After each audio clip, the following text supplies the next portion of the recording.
येथील एकमेव सर्वसमावेशक हक्काचं न्यूज चॅनल विटा लाईव्ह न्यूज चॅनल. आणि हे जर शब्द पूर्ण झाले नाही, तुम्ही झाला का नगरसेवक? मला राजकीय करिअर करायचं, मला अजून आमदार व्हायचं आहे, समजून घ्या. मी समाधान मानणारा कार्यकर्ता नाही का एका आमदार केलं. आता तुम्हाला अंदाज येईल पण बघा का, निवडणुकीचा माहोल वेगळा असतो. मी जेव्हा हे निवडणुकीमध्ये बोलत होतो त्याला टाळ्या पडत होते, आता पडत नाही. त्याला कारण आहे, आता त्यांनी विश्वास ठेवलाय माझ्यावरती. आता म्हणजे कर आणि मग सांग, बोललायच बरं असतो. आता तुम्ही जे मगाशी वाक्यात सांगितलं की जे काय एक दोन नगरसेवक त्यांचे निवडून आलेत का नाही, त्यांची माहिती करेक्ट आहे.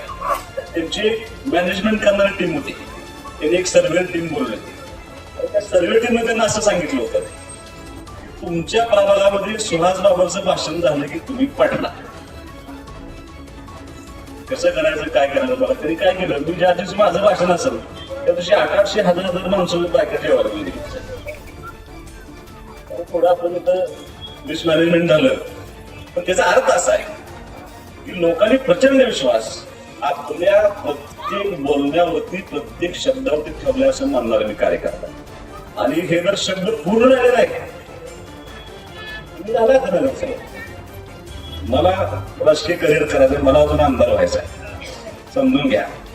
मी समाधान मानणारा कार्यकर्ता नाही का एका आमदार केलं. आणि लोकांच्या समोर जात असताना आपण ज्यांना आवाहन केलं होतं की तुम्ही आम्हाला मतदान करा, ते आवाहन करत असताना आपण आमच्या माता भगिनीला मतदान केलं होतं आणि दुसरं केलं होतं तरुण मुलांना.